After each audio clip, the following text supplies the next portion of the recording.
The idea that Mao and his comrades could carry out a revolution on their own account and then rule China is completely absurd. It is unbelievably bold that historians spread this fairy tale instead of finally profoundly exploring the role played by the Anglo-American, French, and Soviet secret services. Mao and the communists were highly dependent on the supplies, advisors, and training facilities of the Soviet Union. From the very beginning, the Soviet Union had controlled the ideological, organizational, and secret service foundations of the international socialist movement. Historians know how aggressively Soviet services recruited people and organizations, and of course, Moscow did not want to leave it to chance in which direction China was moving.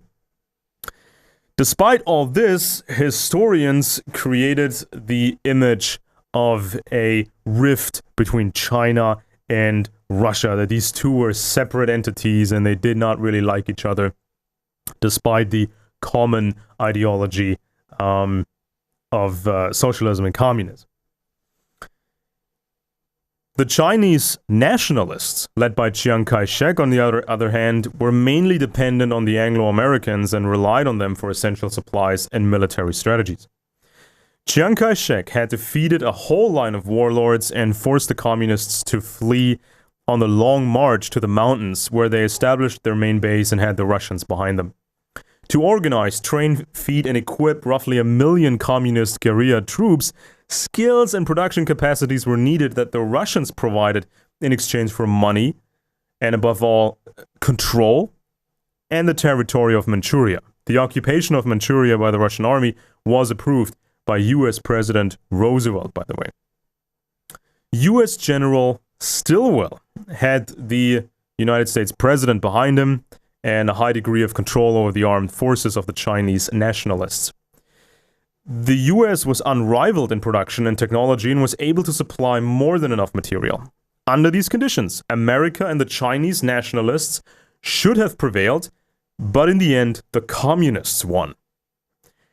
In the US, there was a heated debate afterwards about who was responsible for the failure. Big question, who lost China? And some, especially military experts and officers, pointed the finger at the highest levels of American power. Politicians, of course, provided stupid excuses and sideshows, which of course gave the impression that they really had something to decide. The US government supposedly tried with the best of intentions to unite both sides in China. The nationalists were too hesitant, the Chinese nationalists were too unorganized and corrupt. Western politicians believed Mao's democratic propaganda and so on and so forth. So these were these silly excuses provided afterwards. The American five-star general and Freemason George C. Marshall had virtually ordered Chiang Kai-shek not to hunt down and destroy the communists any longer, at a time when the communists were weak and could have been defeated. The Americans were well aware of how the communist revolution had played out in Russia and what horrors followed. So there was no surprise whatsoever. Mao got his breather. He was able to reorganize his troops, find new recruits, and integrate hundreds of important Soviet advisors, many of whom probably also had a spy mission, because that's just how the game is played.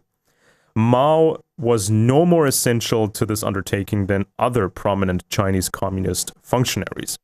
If Mao had insisted that China's communists remain free from infiltration by Soviet Russian agents, the Russians would have simply eliminated Mao and replaced him with another, more obedient person. So this whole revolution was not somehow due to some sort of a genius on the side of Mao. He was simply picked because he followed orders. The Russians created 16 training facilities for Chinese troops, and some Chinese officers went to the Soviet Union for their training, probably under the obligation of the Soviet Secret Service. There was a massive Russian production in Manchuria of cartridges and artillery shells for the Chinese communists as well. At the same time, the Americans cut supplies to the Chinese nationalists under lousy pretexts and even imposed an embargo at times.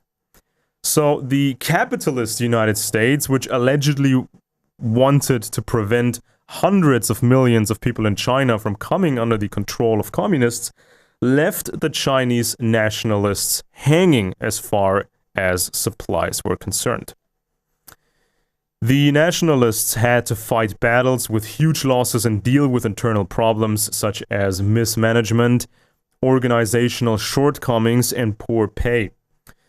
The middle class of the population was increasingly taxed, inflation and corruption were rampant, to which the Americans withdrew more and more support.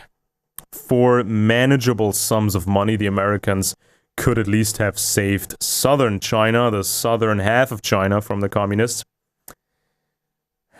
After the Second World War, Europe had the Marshall Plan with large investments, and there was also a lot of money for especially Greece and Turkey to curb communism. But with China, the American government didn't want to spend a whole lot of money. Maybe not spend any money, which is, of course, super weird. So anywhere else, money was spent, equipment was provided, no questions asked, no problem, and it worked. But when it came to China, suddenly things got weird. Things got very, very weird, and there was no more money coming, there was no more equipment coming. So it seems that the leaders of the United States and the Soviet Union negotiated the matter at the highest level in secret. So Chiang Kai-shek finally resigned. The Americans not only had a significant degree of control over the military decisions of the nationalist army, but had also trained a lot of the fighters. 2 million landowners were cruelly murdered by the communists on their march to power. Then came the Great Terror, in which, according to fixed quotas, alleged dissidents and traitors among the people were arrested and killed. During their training in the Soviet Union, Mao's top officials had learned how to organize such mass murder, spread mass propaganda, work with psychological warfare, ensure that as many citizens as possible were involved in the cleanup operations, in the sort of in these mass arrests and the mass punishments, and how to pull up a spy network, how to create a spy network. Only in the economic sector was there a serious incompetence. The Soviets made serious mistakes in the first decades of their rule in Russia, and one would expect better strategies to be communicated to the Chinese communists at this point, but nothing like this was discernible. Stalin's forced collectivization and purges were not only due to his paranoid and psychopathic personality, but also pursued the tactic of destroying a certain percentage of the population. When then several tens of millions of people died of starvation under Mao, this could also have been a planned action, because the scarce food was distributed among, according to how faithful and subservient a citizen was determined to be or classified to be. Much of the Chinese rice was exported to the Soviet Union, while Soviet agricultural products were sold to the West for hard currency and technology. Mao's regime had especially intellectuals eliminated, and entrepreneurs, whereupon the once lively cities of China became depressing places. And that brings us to the role of Stilwell and Wedemeyer. When the Americans defeated Japan in World War II, China was celebrating. The transport of the beaten Japanese troops from China was organized by U.S. General Albert Wedemeyer, who was trained at West Point and Fort Leavenworth, who was regarded as a strong anti-communist and had been involved in the invasion of Normandy. In 1941, he designed the victory program for the annihilation of the German armed forces in Europe. So he was an absolute professional with an anti-communist attitude. One could have expected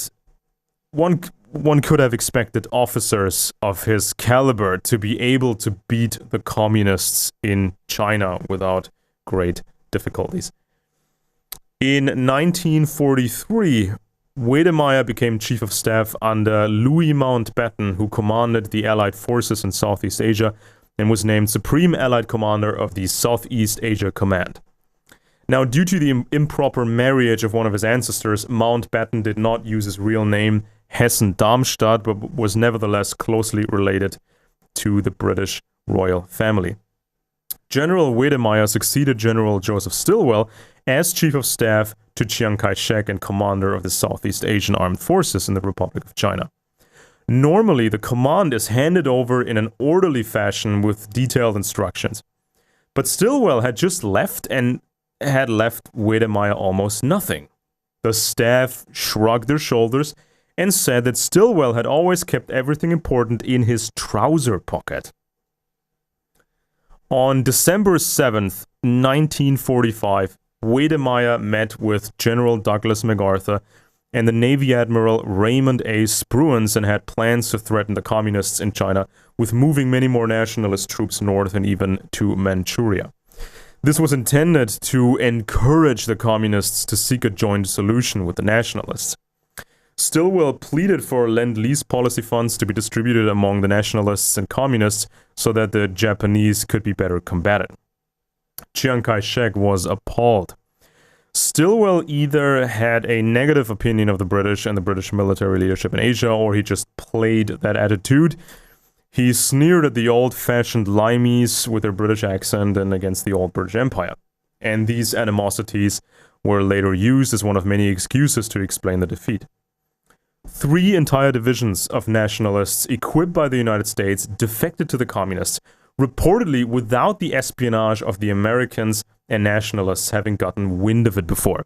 Now, one division consists of about 20,000 soldiers. That one could overlook the fact that 3 divisions plan to take off with the equipment is absurd. It may well be that the British and American leaders had allowed the defection. US President Truman used it as an excuse to impose an arms embargo and stop supplying the Chinese nationalists. Now, of course, it was clear what the outcome of this would be. After the complete defeat of the nationalists, General Wedemeyer testified before the US Congress that the nationalists had lost mainly because of the lack of supplies from the United States and because the Western mass media and politicians had no sympathy for the nationalists. The fighting morale of the nationalists in China had collapsed. If the United States military advisors had been deployed further down the hierarchy of nationalist forces, much more would have been possible. Such a strategy had been successfully implemented during the Greek Civil War, for example. Vice Admiral Oscar Badger, General Claire Chennault, and Brigadier General Francis Brink also stated that the arms embargo was a significant factor for the loss. The historian and economic researcher Dr. Anthony Sutton documented in his books how the secret society Skull and Bones decided the outcome of the Chinese Civil War. The Chinese government official Chin Tung Liang wrote about General Joseph Stilwell, quote, "From the point of view of the struggle against communism, Stilwell has done China a great disservice," end of quote. Now, Stilwell had simply implemented his orders from Washington, from General George C. Marshall. And Sutton wrote the following: in 1946, General Marshall used the tactic of withholding ammunition to secretly and quietly disarm the Chinese forces. When we look at General Marshall, we must remember that in the United States, the civilian wing has the last word in military matters, and that brings us to the then Secretary of War, Henry L. Stimson, Marshall's superior and member of the Order of Skull and Bones, joined in the year 1888. So, on the highest levels of American power, it was decided to let the Chinese nationalists lose. The intention was for China to become communist. Now, it is most likely that this sort of decision was made between the United States and the Soviet Union. So they kind of came to a secret agreement at the top, and then we saw the civil war unfold in China. There's no other reasonable excuse. if you want to entertain these silly notions of politicians arguing and you know, one bad decision after the other, and it just happened that way. Things don't happen that way, ladies and gentlemen. If your mission is to prevent countries to fall under communism, then you will pump enough money into this fight, or you will engage the enemy, especially engage the enemy when he's weak, such as was the case with Mao and his forces, again and again and again and again. And also you had, at that time, lots of pressure tactics that could have been applied to the Soviet Union as well, because the Soviet Union was largely dependent on Western technology. So, pressure on Soviet Russia, physical pressure on the Chinese communists, that could have prevented China from becoming a communist dictatorship, and millions and millions and millions of people dying. So, was this a deal that had no alternative? I think not. There were many alternatives to this outcome. And you also have to remember, before the communist revolution in China, the Anglo-American empire had always tried to undermine China, had always tried to sabotage China, sabotage the last imperial rule in China, and so on and so forth. But after the communist revolution in China, the Anglo-Americans started to support China, and they left China alone. They sold them all this technology needed to become a greater and greater force, up to the point of virtually making China into a global superpower. And if you look at this more closely, which I've done, I've read a lot about this Chinese Revolution. If you get deep into this, you will realize that it was more of a Russian revolution in China than a true Chinese revolution. So there is no real split. There is no real split between China and Russia. This split was only created later as a distraction, so the world would not think there was a huge communist bloc occupying a large part of the Earth's surface and incorporating one of the largest populations on the planet. So you had all these staged animosities. Stalin didn't like Mao, Mao didn't like Stalin, and so on and so forth, and the distrust and that sort of thing. Now, of course, these were people, and people, they don't usually get along that well, so part of these animosities, of course, were real and organic, but all in all, this was a Russian revolution in China. You know, if you provide the money for revolution, if you provide these advisors, you infiltrate those revolutionaries, you control them, because you can literally pick anybody you want to lead it, if you're the Soviet Union. So, we know from the Cold War how much Soviet intelligence was able to penetrate organizations worldwide, and how they never really let go. You know, once you get the KGB in, they're not, you won't get it out. You know, it's like termites, right? You get them once, they're gonna multiply, and they're gonna occupy everything at some point if you don't stop them. But yet, we're supposed to believe that this Chinese revolution happened organically, and that then you had a separate new kind of superpower. Even though Soviet Russia would have had any opportunity to militarily occupy China or to militarily control China. Now, then you also have the aforementioned skull and bones angle, which is a larger angle. The historian Anthony Sutton tried to get into that topic.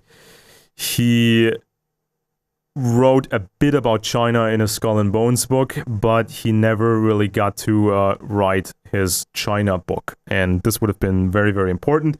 very, very helpful for us today, but so we have to collectively do that research and figure out what these superpowers really are and what their true relationship is, what their secret agreements are, why they don't just openly split up and divide the world and rule it.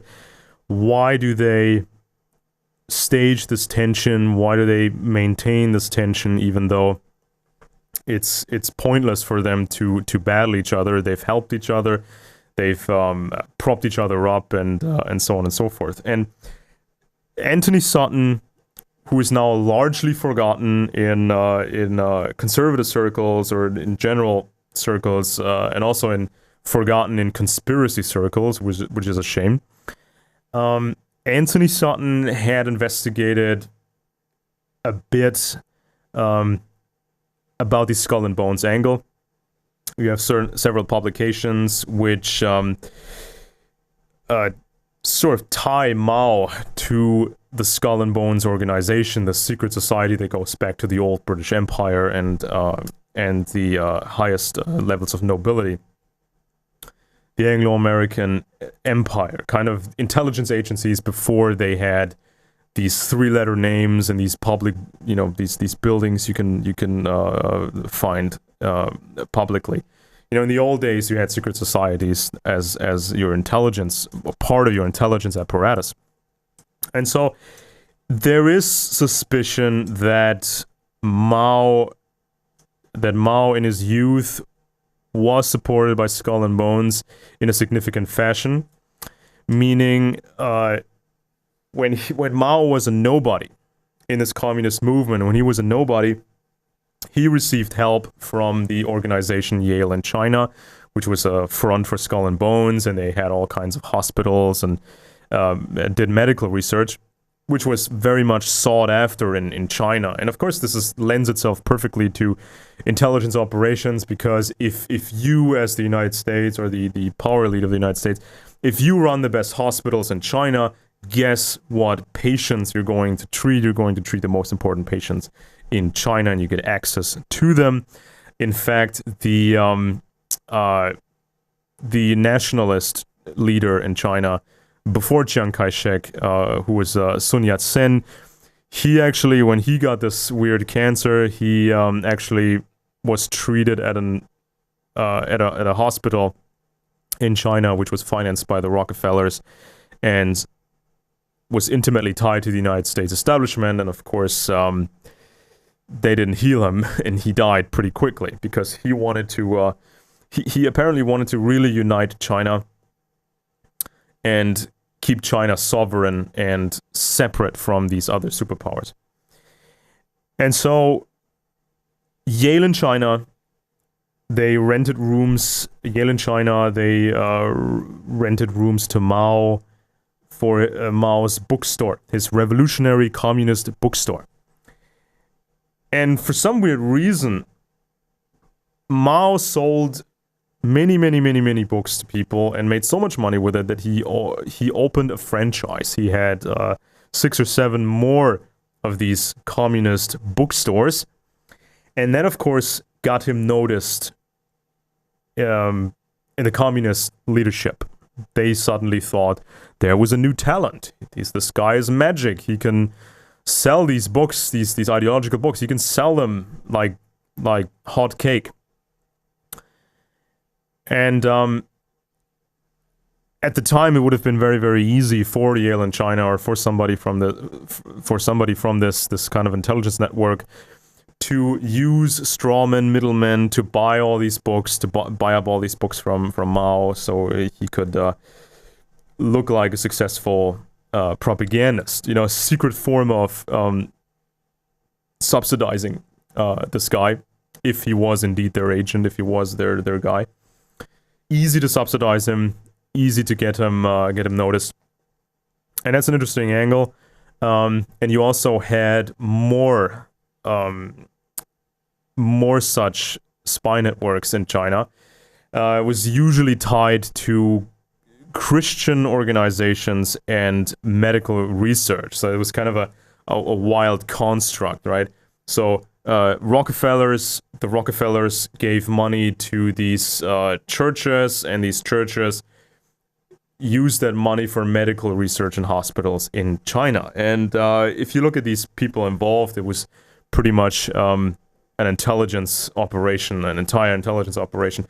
And you have several of those. And of course, all kinds of other vehicles could have been used at the time to establish spy rings, be it trade or be it any other sort of vehicle.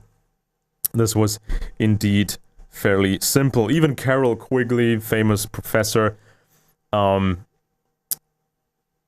exposed the British or Anglo-American Empire a bit, because things were not going the way he thought they were going, or he was promised they were going.